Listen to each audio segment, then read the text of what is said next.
Welcome to This Week in Habs Land. I am Jordan and he is Brian. We are coming to you the day after the Canadiens drop Game 3 of their Eastern Conference Final in overtime to the Carolina Hurricanes, 3-2. So Brian, I know I usually kick it to you to start off with a generic question, sometimes silly, more often during the playoffs a bit more serious. But I think I need to go first because at the first intermission last night, that was the first time I think all playoffs where I've really started to think about the holes on this team and the offseason. And part of it was, yes, 4 straight periods plus Game 2's overtime where things were quite bad and starting to run a little empty on hope. Second period happens, the Canadiens tie the game, it's 2-2. Third period, they fight back to an extent. They have one specific wave where they get really good. There's the goal that still happened but was indeed offside in the third period and then overtime, and they lost anyway, so they're down 2-1. Is that an appropriate reaction? This is the first time a team's lost 2 games in a row in 2 months, but for a team that's lost in overtime against the number 1 seed in the East, like 2 overtime losses that could not have felt like bigger ass whoopings, even though they're by the skin of their teeth. How are you digesting all of this? I think that's about right, man. We did not record last night just because it was very late, but at the time I was also thinking, you know what, that's a good thing because I'm in a horrible mood. This was a bad, last night I was really like, this was an awful game. I don't even want to talk about it. That's how bad it was. And I was like, okay, I'll sleep on it and then tomorrow I'll be in a better mood. And I woke up this morning and I felt the exact same way. I worked all day. I feel the same way. This was not a good game from the Montreal Canadiens. And the thing is, I'm not blaming them. Here's the story to me. This was game 99 of their season. They played 82 regular season games. They have now played 2 7-game series and 3 games in the third round. And at no point in the playoffs have they had an easy game. I think the easiest was maybe game 1 against Carolina because they were rusty. And the really scary part about Carolina is as the rust gets shed away, which you could argue it already has been, they're only getting better in this series. They're looking more and more like themselves as the series goes on, and the Montreal Canadiens are looking more and more tired. And I've said this argument to a bunch of people, and the response I usually hear is, yeah, but they're really young. They're really young. They shouldn't get tired like this. A lot of these guys, less than 2 seasons ago, were playing 30 to 40 games in junior. Some of them like 50, and that's about it. And then you add playoffs to that, maybe they got to like 50, 60 games played. Nowhere near, this is double what they will have been playing. I know there's exceptions, and Nick Suzuki is a workhorse, and Lane Hutson's the exception to that because he's still flying up and down the ice, and he has 3-minute shifts, and he looks fresh at 2 minutes 59. I get it. There are exceptions, but I think that, to me, the storyline is quickly becoming, it's just too much hockey for a team with this many holes where it's really exhausting to try and plug holes in real time when you just don't have the manpower to be able to do it effectively. And then you look at Carolina, and this is the other reason why Carolina is so good and also so gosh darn boring. I don't think it happened a single time last night that a Montreal Canadiens player was right next to the Carolina net at any point on the ice surface. There's always a Carolina player playing man-to-man between Freddie Anderson and the Montreal Canadiens player that they are assigned to at all times. So this means 2 things. The Habs cannot get a break. You're pestered immediately. As soon as you get the puck, there's a guy on you. And that Carolina is not going to be taking risks at all. So there goes the opportunity for a counterattack. So it's just, the more time goes by in this series, I think the lack of hope is becoming real. It's becoming palpable. And I know it's not over. It's 2-1. It's just now the Canadiens have to win at least 2 in a row. They have to win, what is it now? There's 4 games left. They have to win 3 of 4. That's really difficult against a team like this who's only getting better as the Canadiens are getting more and more sleepy. Is that a fair assessment? The 99 games becoming 100 games in Game 4? That to me seems like a crazy number, and especially going up against a team who just had basically 2 weeks off. Actually, exactly 2 weeks off if you include Game 1, because they took that game off. That's true.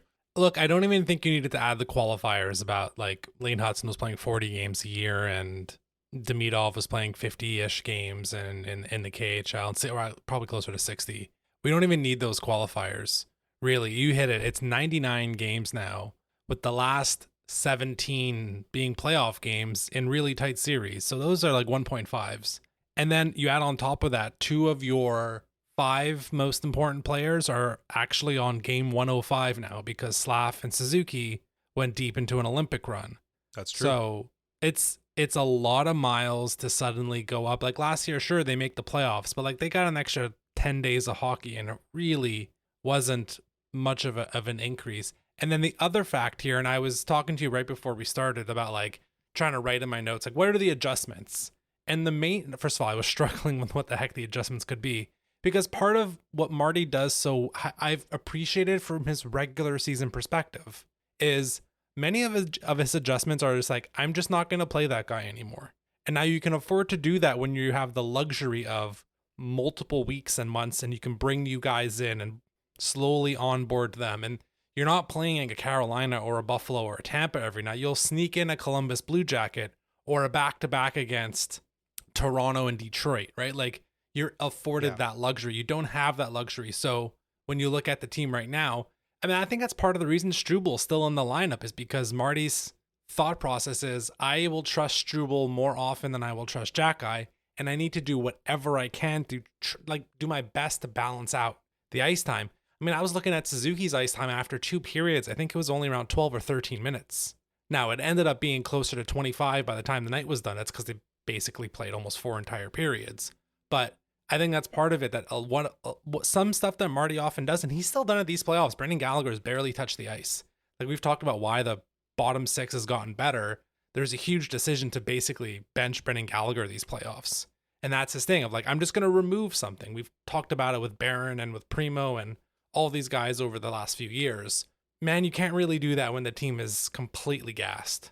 And like you said, we can do the Carolina stuff. Like, they have been relentless in a different way that Buffalo wasn't. Buffalo was fast on the rush to where Carolina I don't find is. Also, Carolina is, at least through this series, not interested in scoring off the rush.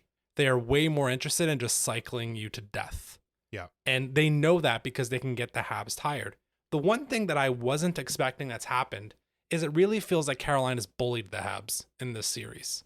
And this is going to, whether this shocks people or not, and I hope I'm right here. I did the math quickly before we started. The hits in this series through 3 games, Brian, are 127 to 65. Your math is correct. I did the exact same math. Okay. We didn't speak about it, but I did the exact same math leading in because I was like, we're getting creamed. We're just getting hammered, quantity and quality. Which it doesn't make sense because this isn't a tough team. They're soft. We've been saying for years they're soft. So, okay, here's the thing. What I'm wondering, did they finally figure it out? For years they've been soft and they've got bounced like they're not even a midget hockey team in the conference finals. 1 win in like 17 or 18 of the last game, and then whatever, the last 2. Mm-hmm. But prior to the Canadian series, it was like 16 or 17 in a row with the exception of 1 win that they had lost because they just got pushed around. So maybe they've finally learned something. It's also hard to go around hitting all the time when you're this tired. So I think that circles back to that idea. But anyway, continue on Carolina because I think you're right. So, because it's not even just, I get it, like the Habs are tired. Also, Carolina's probably smelling blood in the water in this point. So it's a positive feedback loop with them. They're just going to continue to be more and more aggressive. They have been very open and honest in a weird way about how much they're targeting Lane Hudson. And Hudson took an elbow to the head. Caulfield got a hit to the head in the first period. Like, they're doing it. And again, they've studied the Panthers playbook. They're only crossing the line by 10 to 15%, which the NHL by the conference finals certainly is totally okay with. And that's just something the Canadiens will have to learn. I know you think it's higher. I don't know that a check to the head is considered within a 10 to 15% increase. In the way they did it, it is. That's just, anyways, we don't have to get onto that. But like they're being very physical, and we've seen the Habs be flat-footed a handful of times throughout these playoffs. Like, maybe we'll learn something about what really happened to Slavkovsky in the Tampa Bay series that has affected his physicality, because there's the rest of this postseason. There's one shift, I think it's in the second period, where it's like Slavkovsky does not finish a check. He just tapers off. Right after that, Nick goes and flies and hits someone. Josh Anderson is out there because they're not fully finished the change. He comes in and flies and hits someone. And then there's juice in the building again. Yeah. That part has been missing from the Habs, and I get it. They're tired, but that's been the one part. The other part, we haven't mentioned it. We're 10 minutes in. 12 shots on goal or 13 shots on goal, depending on if they're taking shots away. More icings than shots on goal. That was the the stat being passed around on Tuesday morning. Yeah, listen, we talked about it after game 2. They need more directness in their game, but this has been a theme the whole year. This team is incredibly selective with when they take their shots. I took a little dive though into some of the numbers, Brian. So shot attempts accounts for even shots that miss the net. I think this is even more important nowadays with how strict the NHL is with what is considered a shot on goal. Everyone's taking less shots on net. So in the regular season, shot attempts per 60 at 5-on-5, right? So not power play. It's just, what's your rate? The Habs were at 55 shot attempts per 60 in the regular season, which, by the way, was about 23rd, 24th in the NHL. Which kind of tracks where you want it to be. 55. Okay, remember that number. Against Tampa Bay, it was down to 47. Against Buffalo, it went back up to 54. So Buffalo, they are basically bang on average. And then for Carolina, it's dropped back down to 43. So below the Tampa series. The Tampa series made sense because both teams just decided it was going to be very, very tight checking and low scoring. This one, and that's 43, includes game 1. So, like, again, in terms of like what can you do differently? Like, Freddie Anderson has been terrible in this series, and the Carolina is up 2-1. Matheson goes off the post twice. I think Slavkovsky went off the post either in the first or the second period. Oh, it must have been in the first period. And then obviously, like, there's other moments. Again, they do score on him, that third goal. It does happen. He remembers getting scored on. Like, sure, Caulfield was offside 31 seconds earlier. It doesn't mean it's not in Freddie Anderson's head that he also conceded that goal. Can we draw it up to anything other than, like, Carolina is relentless. They are built for this. They are built for volume and breaking you down over the course of a series. Maybe they've unlocked something, and the Canadiens aren't, like you said, on game 99. Like, what? What I didn't want to do is when we started recording was say, hey, they should shoot the puck more. Obviously, beyond that, is there anything more useful we can talk about from that perspective? I mean, up until last night's game, I might have even agreed with that statement. I don't even know if I agree with that anymore. To just address that last thing you said of shoot the puck more, sure. But if that means that it's going to create a rebound and Carolina's going to be first on the puck anyway and you've just lost possession, there's the reason why the Canadiens are not doing that. Because, I mean, clear as day, not in game 1 certainly, but in game 2 especially, and then into last night, who was first on the puck? 7 times out of 10, to be conservative. It was the Carolina Hurricanes. And even when the Canadiens were first on the puck, there was a cane right on them immediately, whereas sometimes the Hurricanes had a little bit of time and space when they got there. This is a team whose conditioning is just unbelievable. Rod Brindamore demands that of his players. They only acquire players who have the potential to be like, there's no Phil Kessels on the Carolina Hurricanes. You understand? So they're able to do that, and against a tired team, it just exacerbates it. I'm glad you highlighted Mike Matheson because I think he had probably his best game of the playoffs so far. It wasn't just the goal. It was the couple of posts. It was getting absolutely rocked by Walker in the first period, but he gets right back up and within 5 seconds, puck's on his stick and he takes a shot. Missed the net, but like, that's the Mike Matheson we see. It was reminiscent of when he first came to Montreal and he was the prime contributor offensively from the D group.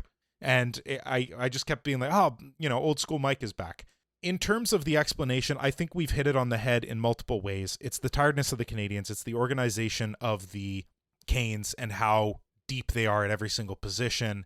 The only place that I can find hope or a fault in Carolina's game, Freddie Anderson is not a good goalie. And we've outlined this before on both of the other episodes. So the shoot more thing is compelling. Even if you don't get the puck back necessarily, you might just beat him clean because he's not good. And Dobesh could steal the game. So like if after game 4, we're talking about the Canadiens' victory, here's a sneak preview. Dobesh stole it and Anderson was not good. Yeah. I mean, you could argue the same could have been the case, obviously, for games 2 and 3. Should the Canadiens have scored a goal in the overtime? That's the headline of hard to do it when you don't shoot. That's it. So yeah. Also I will say Matheson, he was great on the penalty kill. Yes. And this is where I get a little annoyed with people complaining about St. Louis and the fact that he doesn't make adjustments. It seems like people have moved the goalposts now that he doesn't make in-game adjustments, which that might be a fair criticism. I don't know to my untrained eye if there are enough adjustments happening between periods. But what I can say is the Canadiens have adjusted how they exit zones in this series, and I think they've been way more successful at it. Something with the penalty kill, Mike Matheson is now rimming the puck hard off the boards every chance he gets. There's no more let me try to reverse. Like if it's on his stick, he's rimming it around, and you're taking that 50-50, 60-40 chance with whoever's at the point for the opposing team, if they're even there. Yeah. And then the other thing that was indeed adjusted for game 3, after I yelled about it for 15 minutes for the game 2 pod, the zone entries on the power play. They ditched, by and large, they ditched the drop pass to Suzuki, and hey man, look what happened. You scored a goal off of that zone entry. Beautiful back and forth. Let's not forget some of the great moments of the game, like amazing back and forth Hudson Caulfield to put that one away. So the Habs have made adjustments here and there. Certainly they can be more direct, and part of this too is like when we're breaking it all down, like some guys are just in the wrong chair right now, or some straight up you just don't have the right guys, right? Like the fourth line has been annihilated in this series. Kirby Dach, Zach Bolduc, I believe, are -4s. Kapanen, who played the first 2, is a -2. Veleno played game 3 is a -1. They have been they've been just getting completely destroyed.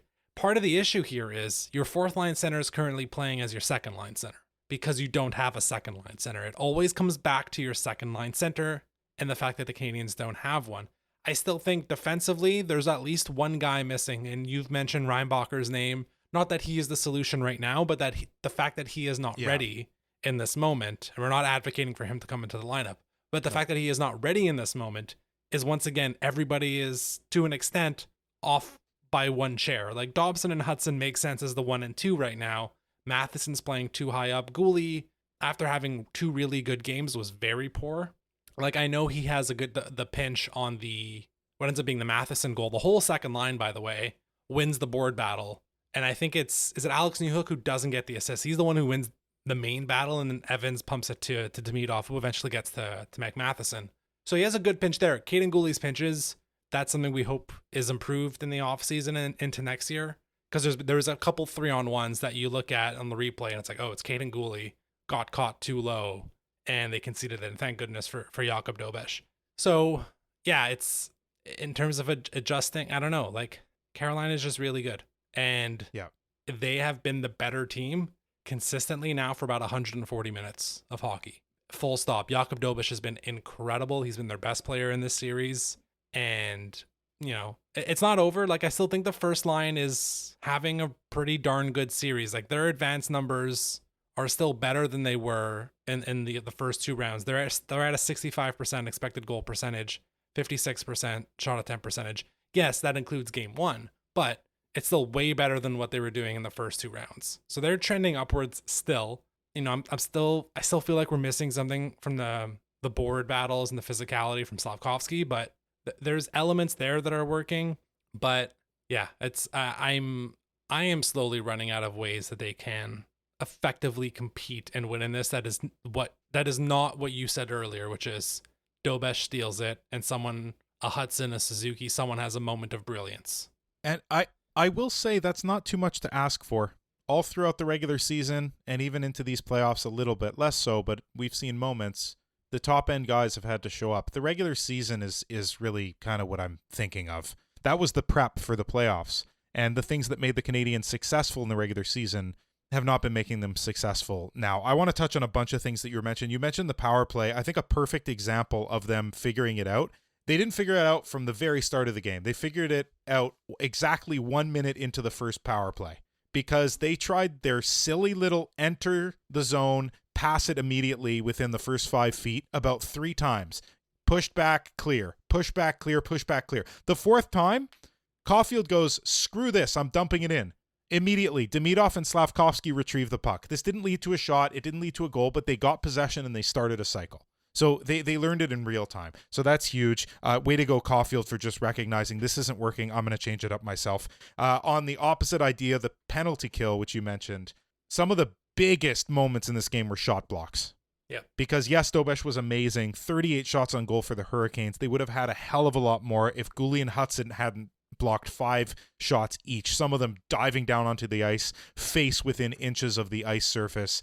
And pucks being blasted from the point. Carrier and Danault had 3 block shots each. Suzuki, Anderson, Evans, Slav, Dobson, Matheson each had 2. There were only 3 players without a blocked shot: Struble, Veleno, and Bolduc. And all 3 of those guys didn't play a huge amount. Bolduc 10 minutes, Veleno under 9. Struble actually had 15 and a half. So that's not too bad, but he was paired with a guy who plays a lot, so that makes sense. The last thing, just on Reinbacher, just very quickly, because we keep bringing him up, I do want to say, age-wise, he should be in the NHL. Experience-wise, he's not there yet because he's been injured so much. So the development has just been delayed. So don't be worried. It's not like, I think a lot of people see his age and see where he was drafted and think he should be here right now. He's a bust. He's not a bust. It just takes longer. It's the amount of games. It's not the amount of time or the age. So just to put those fears to bed. I don't know where we want to go from here, buddy, but this is a little bit of a dark zone. This is the first time that we've really felt this way in this playoff run. Yeah, because even after game 6 against Buffalo, which we didn't record, but you and I still like chatted about it, there was no despair because we have seen actual proof of concept of how they can beat Buffalo very consistently. Same goes for Tampa. Like, you lose an overtime game at home to close out the series. You have the Vasilevsky double stop on Demidov. You have Slav missing the empty net, or somewhat empty net, and on the power play in overtime. But they still bounce back because we had seen proof of concept. Like, okay, we think the Canadiens have actually played better than this team. Like, I felt fairly confident. Hockey's a weird game, plus or minus 15%, but I thought they were better than Tampa Bay in that series. I thought Buffalo, specifically if you're able to isolate out game 6, I thought the Canadiens were the better team in that series. Game 6 was a weird one. This series, like, game 1, whatever happened, that might be Carolina's game 6. It's their version of like, we're just deleting this. This doesn't really matter. What I've seen in the last 2 games with the overtime, so 140-ish minutes, the ice has been tilted one way, and there are brief moments where you see the Canadiens come back to life, and that's when you see the game opened up. Now it's a double-edged sword, because when it opens up, it means you're going to have to be willing to concede a little bit, which you have the better goalie, so like use that as an advantage. But otherwise, like, if you can't get Carolina to enter into a track meet with you at this point, I don't know how the Canadiens can create enough consistent offense here. And let's talk about like lineups, line changes. We haven't mentioned it yet because truthfully, I don't really know what makes a difference, really. Like, the first line has been playing very well, in my opinion, in this series. I think Demidov has elevated to a different level since the start of the Buffalo series. But there's only so much you can play these guys at this stage.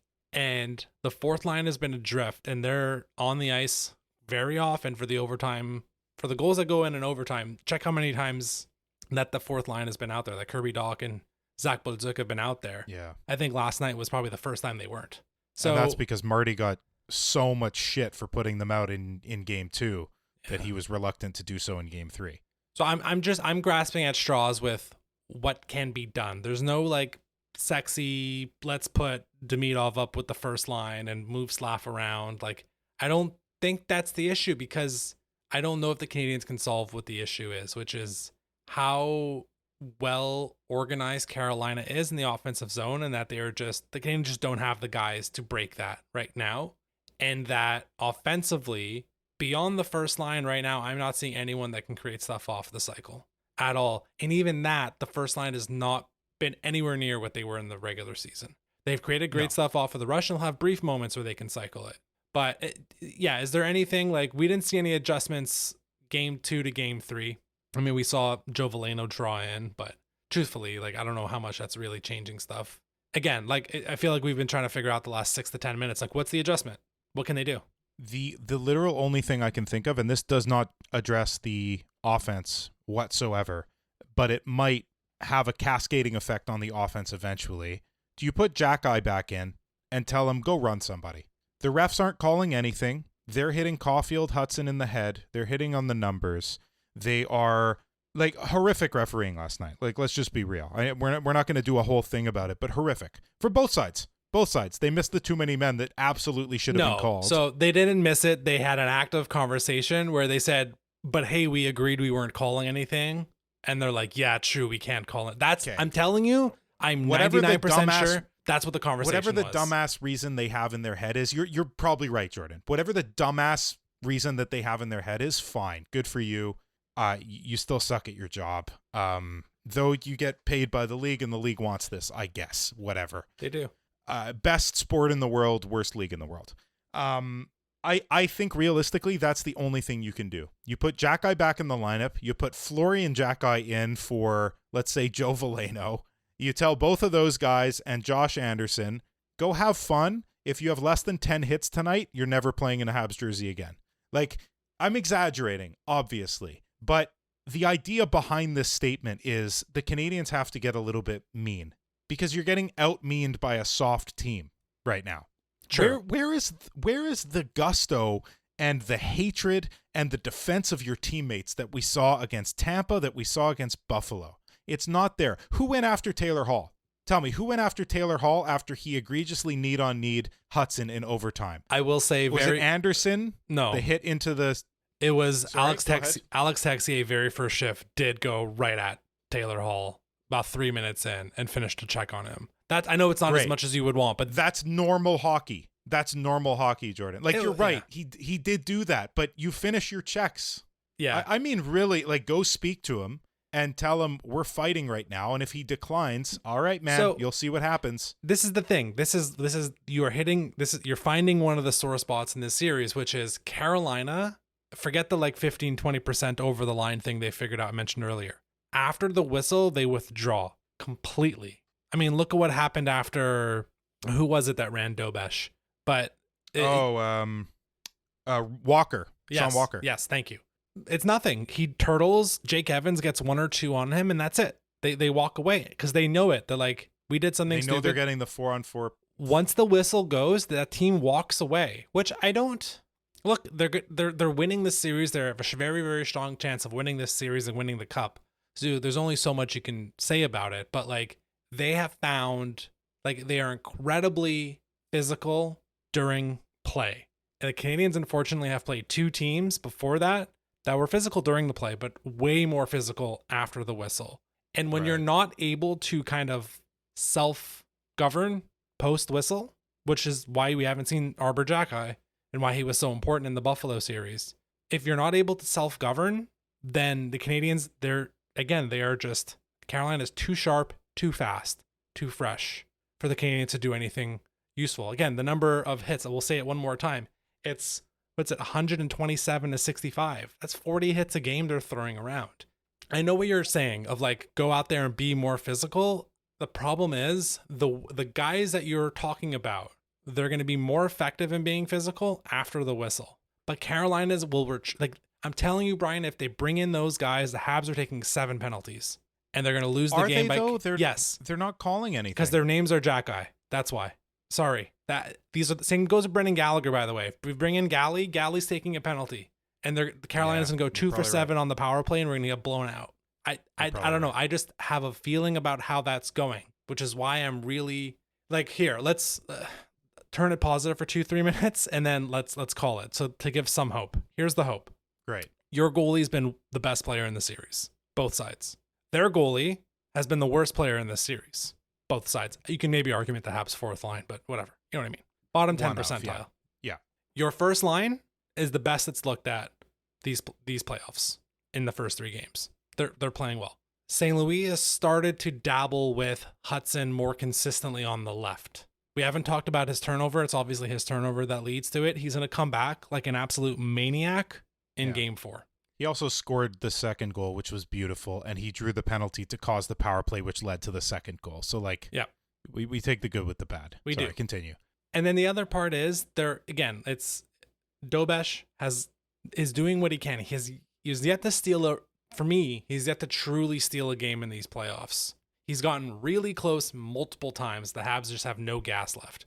First line's going, and then you have 2 game breakers in Demidov and Hudson. You have the more individually talented players. They are nowhere near their peaks. It's going to be wicked in 2 to 3 years. But even for this very moment, you have the biggest game breakers in the series. And Nick Suzuki had a breakaway we didn't talk about where he just whiffs on the puck. That was in Game 2 where he has the rush and the puck jumps over a stick and he whiffs on it. Overtime in Game 3, he just misses the net. He missed the net. The Matheson post, the Slavkovsky post. The goal that was definitely a goal, but it was definitely offside. The Canadiens have the game-breaking talent, and they are a more shot-selective, efficient team. Obviously, when you're talking about Carolina. And it's almost been enough. in these last couple games. There's a couple weak spots on the team that you're going to kind of have to grin and bear it. And some guys are just going to have to, I don't know, push through it. I don't think Goulet Carrier is going to be as bad in game 4 as they were in game 3. Like, that's an outlier to me. They were terrible. Yeah. So again, despite all of that, both of these games went to OT. They were both up in the air. Yes, Carolina they've won the analytical battle. Duh. They've been the better team for these last 2 games. But as we've talked about with hockey, that doesn't always matter. The Habs have the game breakers and they have the best goalie. They're not dead. It looks bleak. They're not dead.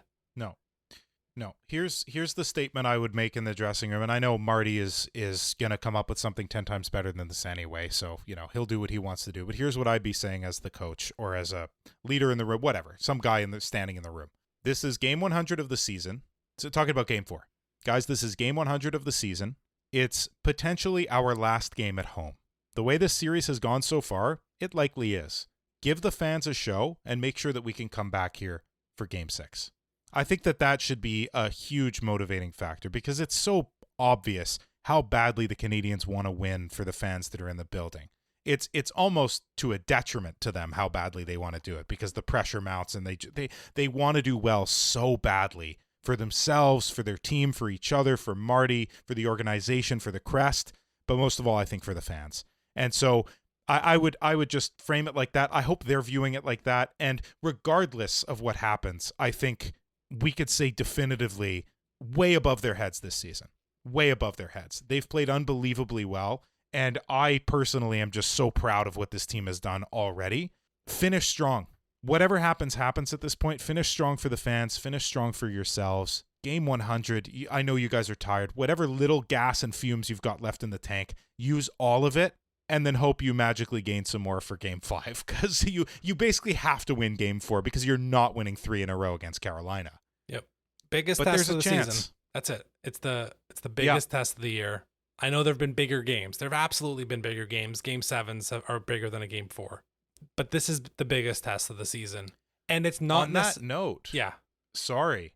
Hey, we've had 2 very disappointing game 4s. Your favorite game of the series. 2, abysmally disappointing games. The Tampa one, the Buffalo one, bad games for the Canadiens. Are we seeing a good one? Are they going to have a good game 4? It's tough to say. It's tough to say given how convincing these last 2 games again have been. But again, convincing, Carolina needed overtime both times. They needed the Canadiens to hit the post in overtime in game 3. And they needed the refs to be dog shit. So it's up in the air. Absolutely the biggest test of the season. We'll see what happens. Really, honestly, at this point, and I've been actively trying to. I know I mentioned hey, I finally started thinking off season. We're trying to avoid that thinking, but the stuff that they have learned through this season and how much further they've made it than we initially thought they really could. I think we're gonna recognize in 12 months, and 24 months, and 36 months how incredible and important this run was. It's not over, and there's still more stuff to learn. And what I think people would really like to see at this point, they can lose in the series in 5, and people won't set them on fire. But I think what's going to be important is how it happens and what effort we see. We get it. The tank is on E at this point.